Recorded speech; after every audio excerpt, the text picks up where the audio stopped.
Menuduh Al-Quran mengalami perubahan dengan alasan adanya qiraah yang berbeda-beda, ini tidak akan mungkin dituduhkan di tingkat akademisi atau di diskusi yang dilakukan oleh orang-orang berilmu. Jangankan cendekiawan dan ulama muslim, kalangan tokoh-tokoh agama lain saja tahu bahwa menuduh Al-Quran mengalami perubahan karena perbedaan qiraah itu sama sekali tidak benar.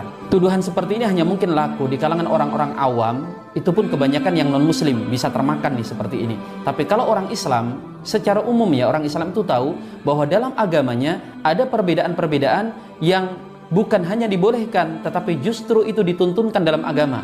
Muqaddimah ini perlu saya sampaikan supaya Anda tahu bahwa penjelasan yang saya sampaikan ini hanya kulit saja. Baiklah, saya hanya akan menyampaikan dua jawaban saja. Yang pertama, bahwa perbedaan qiraah itu justru itu diajarkan langsung oleh Nabi kita Muhammad SAW. Jadi perbedaan dalam Islam itu bukan hanya ada yang dicela, artinya tidak boleh berbeda, tapi ada yang dibolehkan, bahkan ada yang dituntunkan alias diperintahkan, baik oleh sang pemilik syariat Allah Subhanahu wa Ta'ala atau sang pembawa syariat Nabi Muhammad SAW, termasuk dalam masalah qiraat. Jadi qiraat yang berbeda itu semuanya sumbernya dari Nabi Muhammad SAW. Terlalu banyak hadis-hadis yang menyebutkan dan menerangkan bahwa qiraat itu sumbernya dari Nabi kita Muhammad SAW. Dalam riwayat yang masyhur, yang saya yakin penuduh ini juga pernah dengar, bahwa Umar bin Khattab itu pernah mendapati seorang sahabat, yaitu Hisham bin Hakim, membaca Quran dengan riwayat yang berbeda. Maka kemudian oleh Umar, Hisham ini ditangkap dan dibawa kepada Nabi SAW.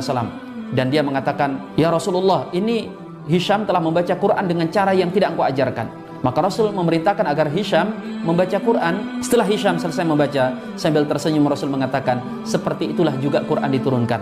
Sesungguhnya Quran itu diturunkan dalam 7 huruf, maka bacalah dari Quran itu yang paling mudah menurut kalian." Dan secara khusus memang Rasul pernah meminta kepada Jibril agar cara baca Al-Quran itu dimudahkan. Dalam sebuah hadis riwayat Tirmidzi, Rasulullah SAW bersabda, "Wahai Jibril, aku diutus kepada kaum yang ummi, yang mereka kebanyakannya adalah buta huruf. Dari mereka ada orang-orang tua, ada orang-orang lemah, ada anak-anak, dan ada orang-orang yang bahkan tidak pernah membaca buku manapun. Berikanlah keringanan." Maka Jibril berkata, "Ya Muhammad, innal Qur'an unzila ala sab'ati ahruf."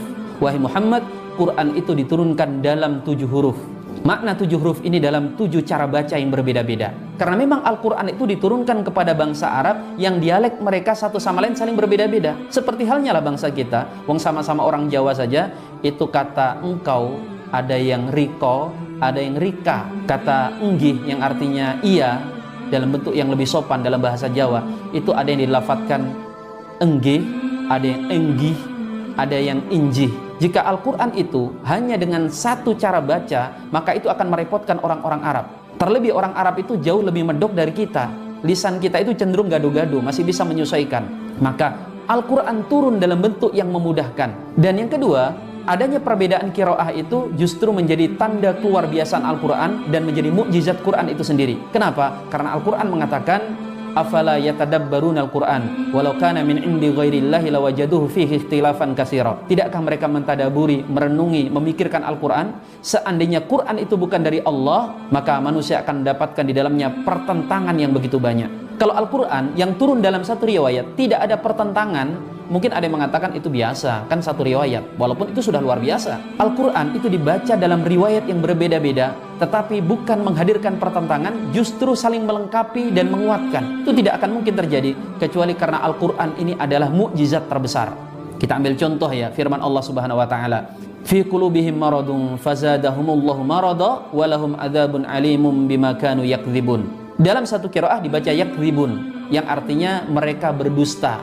Tetapi dalam qiraah yang lain dibaca yakdzibun dengan yukadzibun, mereka berdusta dan mendustakan pihak yang lain. Dan silahkan buka dalam tafsir, baik dibaca dengan yakdzibun atau yukadzibun, itu semuanya menggambarkan secara utuh makna ayat tersebut. Ini baru dari bahasa, belum lagi nanti dari fikih. Dengan adanya qiraah yang berbeda-beda itu, ulama justru menemukan solusi atas permasalahan fikih yang tidak bisa diselesaikan dengan satu qiraah. Masih banyak penjelasan yang lainnya. Bagi siapapun yang mau serius, datangi saja ulama, Anda akan dapatkan penjelasan yang sangat memuaskan. Justru Anda akan terkagum-kagum dengan adanya perbedaan qiraah ini.